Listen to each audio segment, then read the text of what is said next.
a leather case and looks like this. Anyone? Make a good guess. What is this? Battery? Well, it's lights. Ay, hindi. Yung scaler? Scaler? Fire. Scaler. Very, very fine lines. Make a good guess. Wala talaga? Oh my God. Scaler. This must be a museum piece already.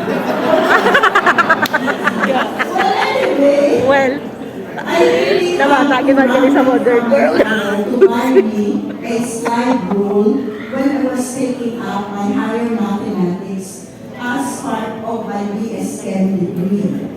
Now, please do not ask me how to operate this. I have no idea either. I have totally forgotten it because when I graduated from the university, lumabas naman yung calculator that can only do 4 operations. But I still force my parents to buy it because I do not want to multiply thousands of numbers manually. No? So, I came from a generation who had to write everything. Copy everything from the blackboard.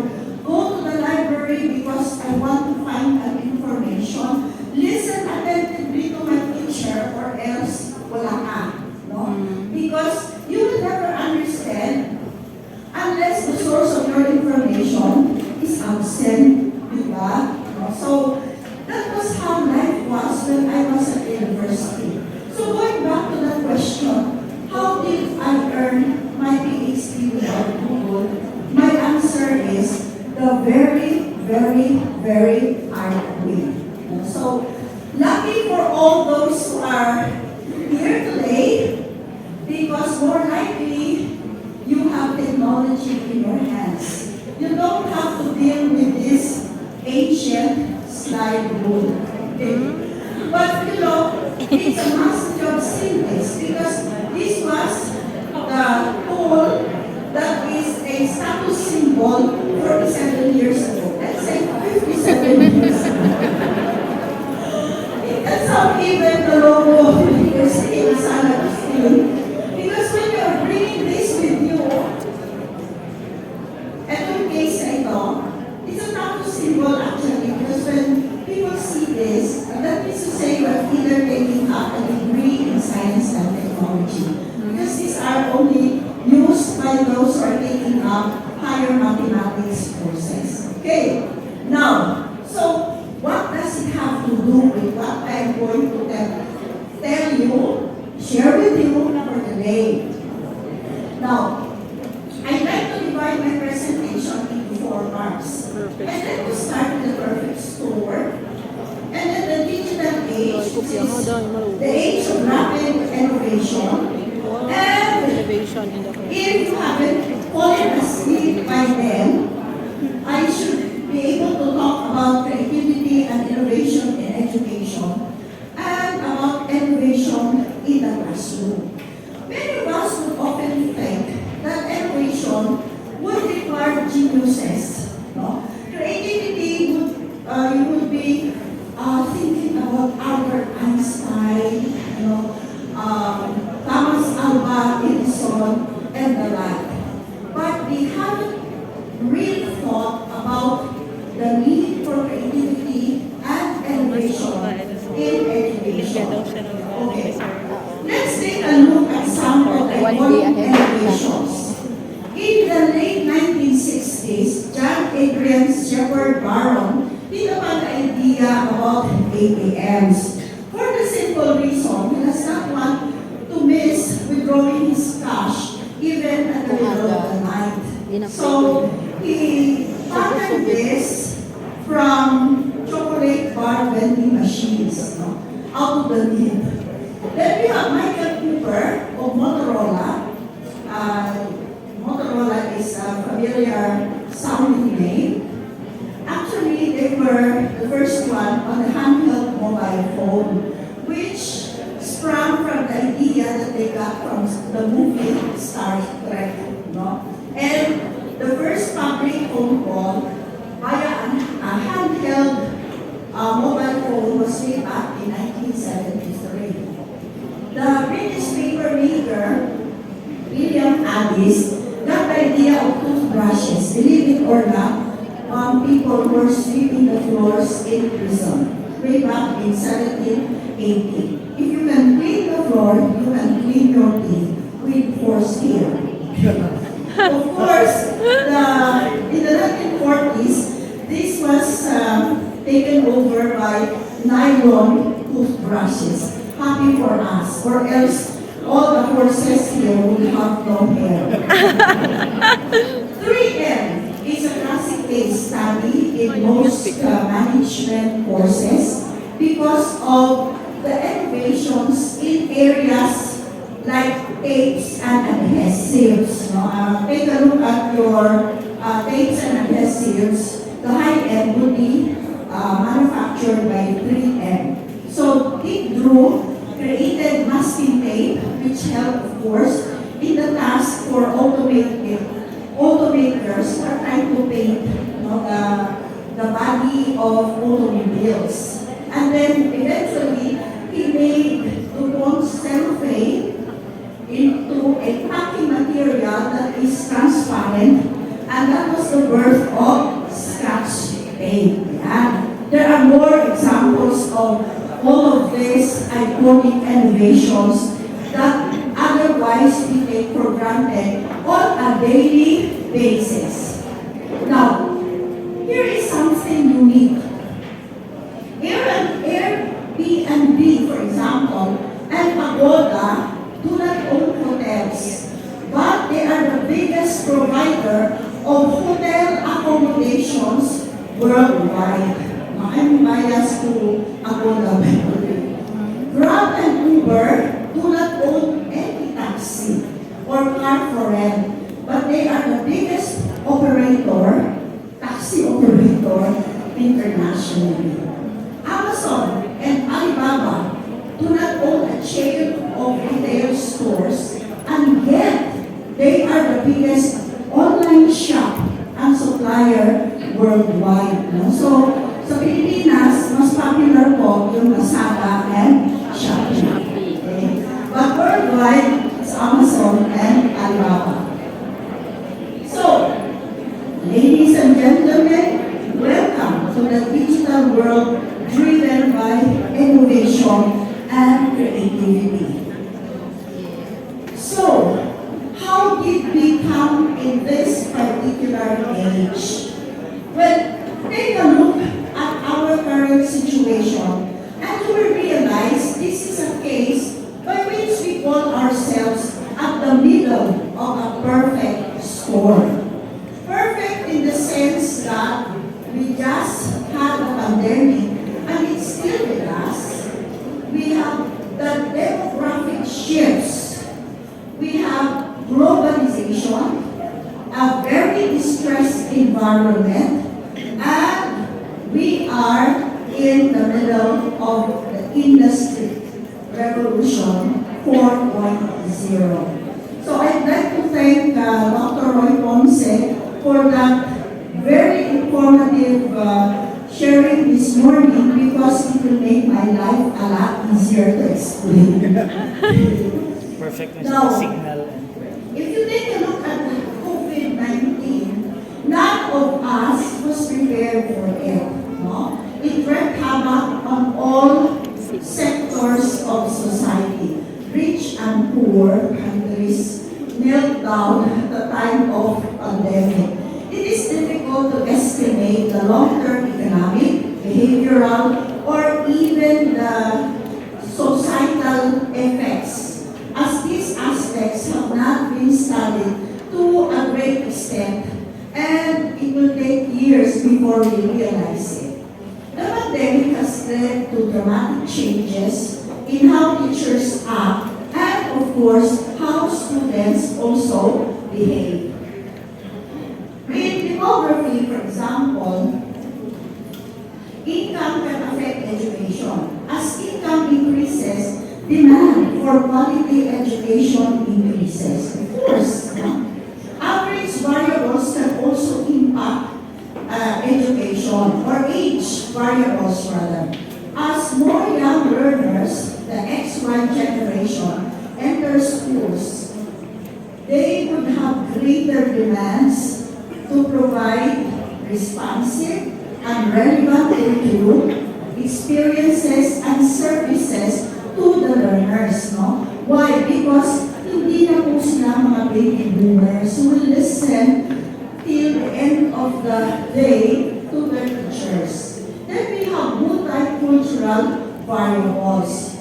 Education can no longer be viewed as one size fits all. Hindi na po ganon ang pagtingin natin sa education. As we try to meet all our learners' needs and requirements in certain geographical regions. No? So, hindi mo pareho ang learning, for example, of a Japanese child to a Filipino child. Magkaiba po sila. Now, I will not talk in lengthy terms about globalization. You are all very familiar about the impact of increased trade. We have greater choices of goods, multinationals taking over local industries. We have greater competition. By the way, I remember before when people come home from Manila, even in the boat or in the train or in the airplane, ang daladala ko nila, malalaking lata ng biskuit. No? Bakit? Kasi walang biskuit na gano'n kalalaki dito sa Quezon City. And then, they bring along boxes and boxes of Goldilocks and goodies coming all the way from Manila. Now we don't have to do that anymore. So, the economies of scale have become more efficient, more widespread, more competitive because of globalization. And of course, Dr. Ponce had already mentioned about our distressed environment. Due to climate change, water shortage, heaven forbid that we will have this, loss of biodiversity, which may be coming if you're not very careful about mining, and of course, managing our waste, both solid and liquid waste, which can be a big issue in many, not only in urban centers, but even in our barangays nowadays. To top it all, we have shifted from Industry 1.0 to Industry 4.0. What is the implication of this? If you take note at the timeline on the screen, it is only about 300 years ago when massive industrialization came about. And this is where invention and creative works came in. So around 1800s, the first industrial revolution, which was based on mechanical production of equipment, which was primarily driven by water and steam. Okay? So medyo na kadali yung trabaho natin, no? Transportation and agriculture came to be one of the major beneficiaries of all of this. Then the second industrial revolution came in, which is about the 1900s, which was based on mass production already. Remember that many of our industries before were family-based or local-based lang. So wala masyadong mass production on. So the labor concept changed because the division of labor came in and the use of force of electrical energy became the main driver for this particular innovation. So as you can see, the first conveyor belt in a Cincinnati slaughterhouse is depicted as an example way back in 1870. Then we have have the third industrial revolution, which was based on the use of electronics and IT to further automate production. So that is already on the 20th century. So the first programmable logic controller, or PLC, was Monicom 084, which was produced in 1969. Napanganak na po ako noon. But most likely your parents were not, no? So ganun ako katanda. No? But anyway, we are now on the fourth industrial revolution. Ito yung tinatawag kanina ni Dr. Ponce na Internet of Things. Kasi noon, yung ating IT and electronics were segregated. No? Ito yung ating localized lang siya. Ngayon, with Internet of Things, we use cyber-physical systems, not individual gadgets. This is where Nokia got behind. Before, when you say Nokia, it was synonymous to mobile phones, right?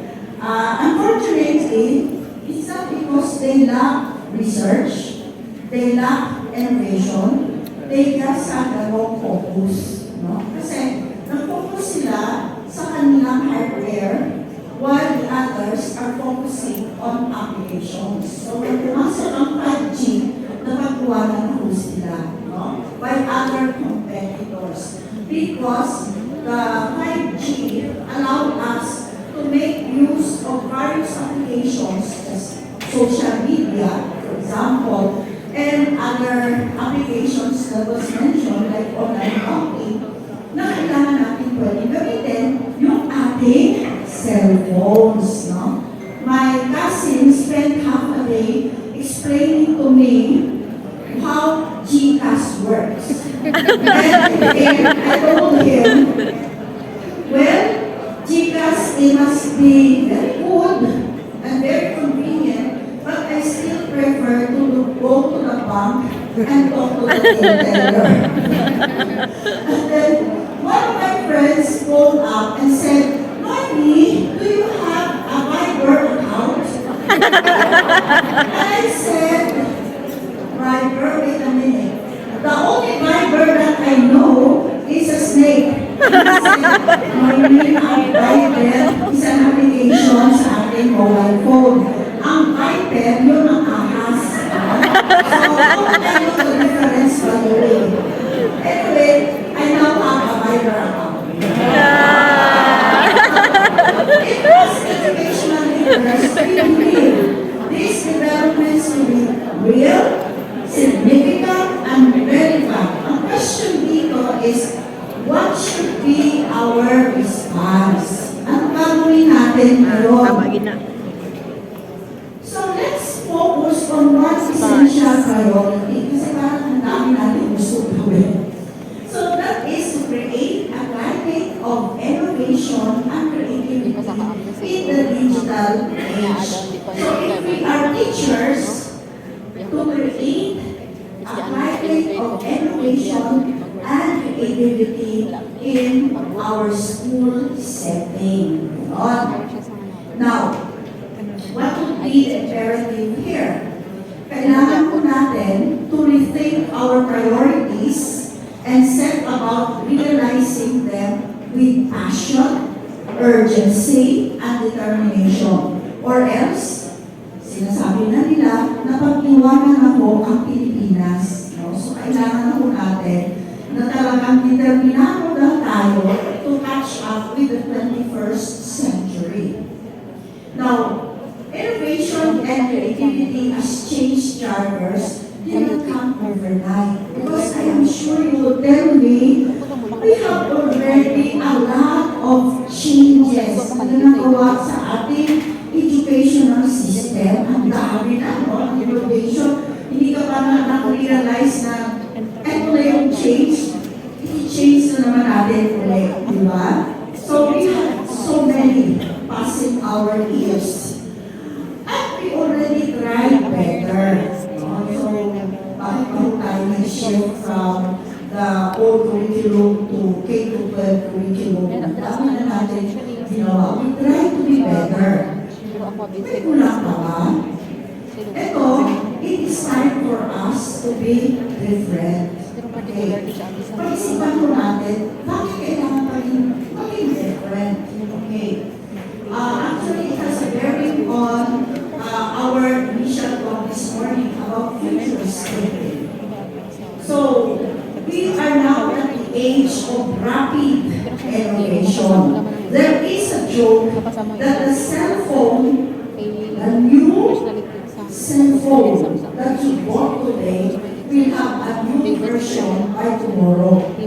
So, ganun kabilis ang ating innovative changes. So, what is already happening today? There are different technologies that are coming together and bringing different areas together. So, new products and services will increase efficiency. It does not only apply to our working condition, but also learning.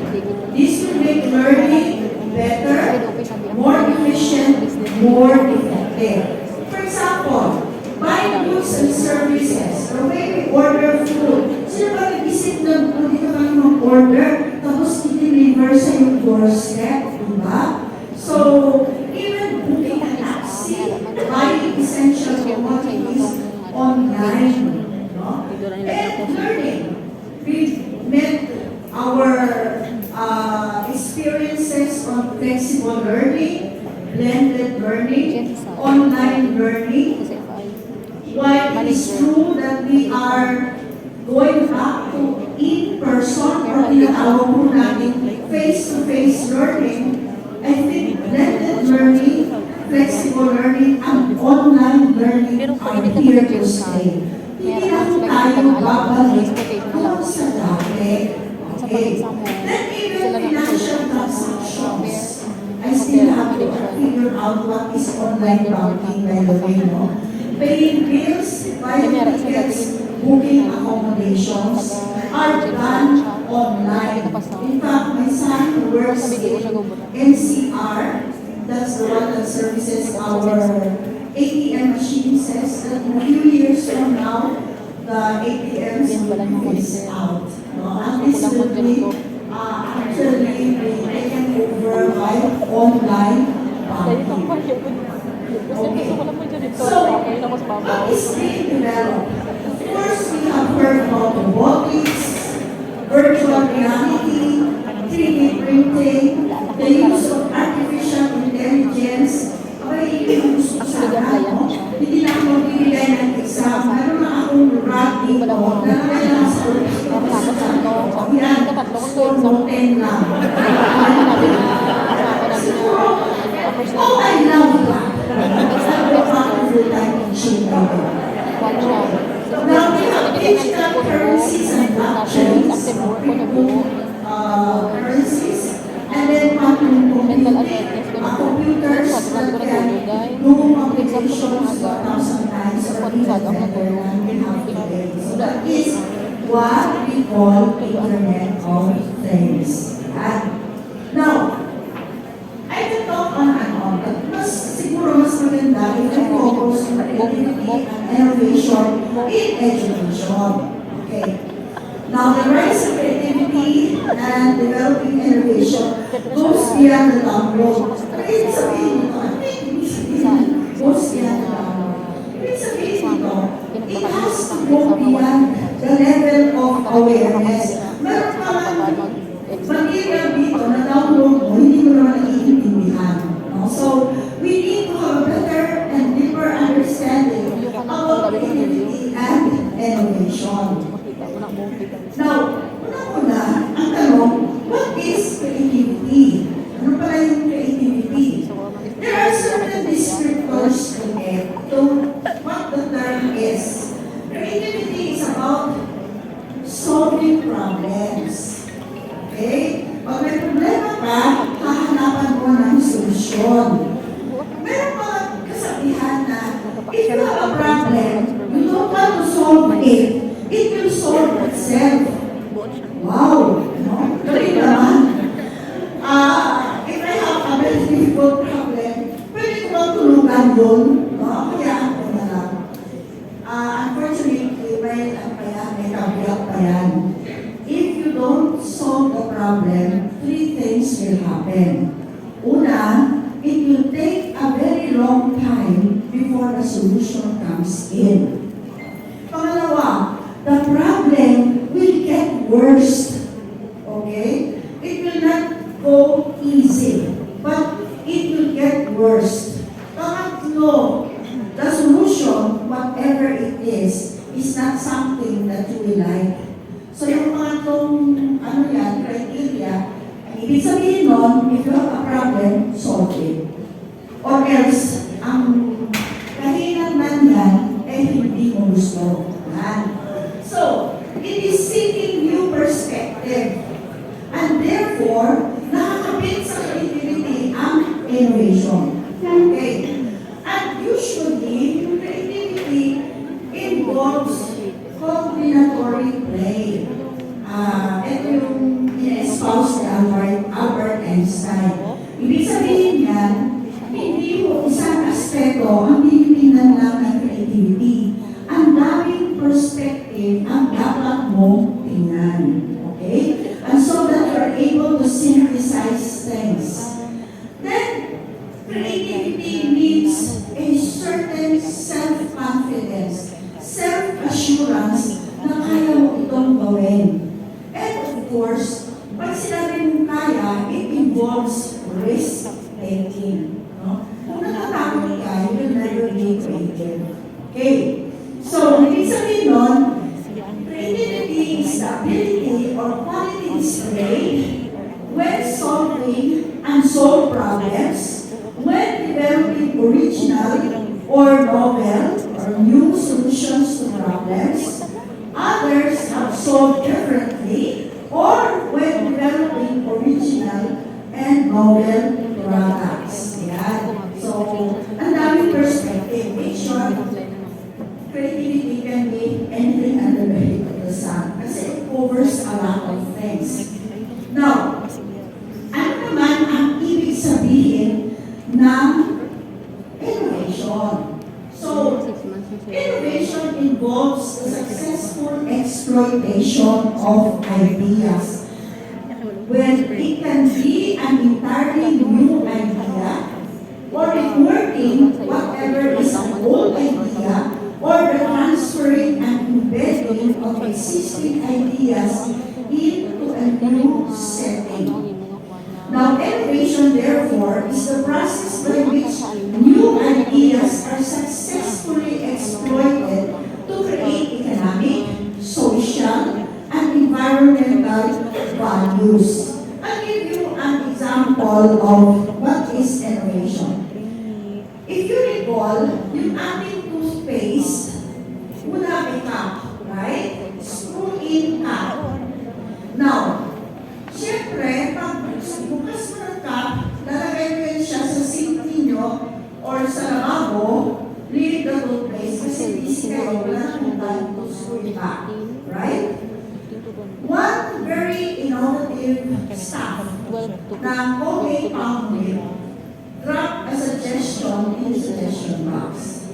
Ang sabi niya, why don't we cut the screw cap of the toothpaste tube so that you can simply flip it up and squeeze out the toothpaste and push back the flip top. Of course, the rest is history. Kasi pagkatapos mo, lahat na ng mga tubes natin usually will have a flip top screw cap. Diba? So, napaka-convenient. Yun po ang ibig sabihin ng innovation. Meron akong tayo produkto. Okay. Pinapalaw natin ng konti, but it made a big, big difference. Now, what is the nature of innovation? Dalawang klase ang innovation. It can be incremental, or, ang ibig sabihin nun, radical, or sometimes ang tawag nila, disruptive. innovation. Well, pag sinabi mong incremental, syempre, ibig sabihin nun, slowly, gradually. So motivation or modifications are slowly change or gradually improve in an existing product. Okay? Now, by the way, I remember, nung araw, talaga hindi ko makalimutan lumabas yung shampoo. Hindi ko yan kasabay ng sabon. Kasi ang sabon, kasabay mo yan, history naman. Okay? Ang shampoo, later on na lang yun. So, yung wet glassing, ang ginagamit natin na shampoo noon. Siyempre, ang sabon na ginamit mo sa katawan mo, yun ang yung shampoo. So, there were six naglalako, no? They went around, bringing with them sa shades. I can't forget that selling foundry. Pero yung shampoo, solid siya na foundry, no? I-demonstrate pa nila, di mo pa sila ng sabon, ay rainwater. Tapos ilagay ko yung sabunan mo siya, or shampooan mo kung may shampoo ka. Pero at that time, i-compare mo yung sabon sa shampoo. Lo and behold, ang tusik mo mabuto, it's soft and shiny. So that was the time we actually live with shampoo on our hair. Pero sabon pa rin, take note ha, yung shampoo is technically still soap. Okay, it's soap. I will not talk about sodium and potassium soaps. Yung lecture natin ngayon yan. So, incremental innovation would swing with the tide. Okay, so it starts with the present and work for the future. It's just like building a house. Suddenly, you need a veranda or a carport. Dinagdagan mo yung bahay mo sa carport. Okay? So, little by little, hanggang yung dampa nyo, naging bongga. Then, yung bongga nyo, yung story na. That's incremental innovation. The way we do our school improvement plan. Then, we have radical innovation. Radical means that mabilis. There is a significant breakthrough representing major shift in the design. So what happens is you literally swim against the tide. Okay? It starts in the future and you have to work backwards. So that's transformation. Okay. Now, I have here what we look at as a wristwatch. No? Below. Below po natin ng araw are actually how to be winding watches. Ano winding? After a while, nasasabi yung below mo, kaya kailangan mo i-rewind. These were the Swiss watches. That is why when you buy a watch, the higher the jewels, the more expensive it is. Kasi yung kwantas na doon sa loob are actually the ones that you have to buy. So, kung 21 jewels siya, so mas matagal siya mag-stamp. So, mas matagal mo siya and these are watches that are passed on from one generation to another. Hindi ako pumili ng aking buo. My mother passed on their watch to me. Okay. Now, one day, the Swiss makers had a meeting. Kasi family business ko ito. And somebody was talking about a battery-operated watch. No? So sabi nila, hindi sabihin ng battery-operated watch. Hindi na siya self-winding. You remove the jewels, yung metal na umiikot sa loob ng watch mo. No? And therefore, it's now electronic in nature, bakit rin ako nag-move ng hands ng yung watch?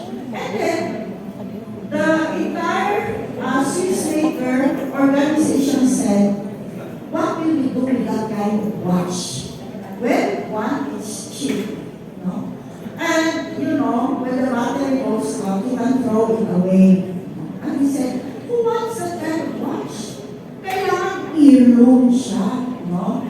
Well, they forgot something. No? So, hindi nila tinanggap. And what they did, siyempre, kasi yung idea naman yun, parang bago masyado, they displayed it in one of the international watch display congress. Japan saw the idea. And the part, what happens? The rest is history again. Because Seiko manufactured your first watch. And, syempre, tama sila. The Swiss watches now are related to hero pieces. No? Very, very expensive. Very, very elite. No? Pero, not tayo can afford it anymore. No? Who can afford Rolex, for example. No? So, ang nangyari, naging more popular ang relo. Okay. Now, however, today, you do not only have watch for the sake of telling time. You bring this with you because it counts your calories, it counts your Heart rate. footsteps, heart rate. If you lost your other cell phone, it will, you know, if it is connected here, you can look for your cell phone. So literally, it will tell you anything under the heat of the sun. Later on, I think that will be coming. So, we have actually done a lot Kasi of pwede na diri tanong mo. innovation in the last 20 years. From Telegram, Tapos miskidiin ka may location ko. I think you're more familiar with that. You go to RCTI or yung mga telegraph stores dito and send a telegram. The only time I send a telegram is to my father, and that is almost on a monthly basis. Hindi pa yun sa tatay ko, alam niya na yung nilalaman ng telegrama ko. Guess what?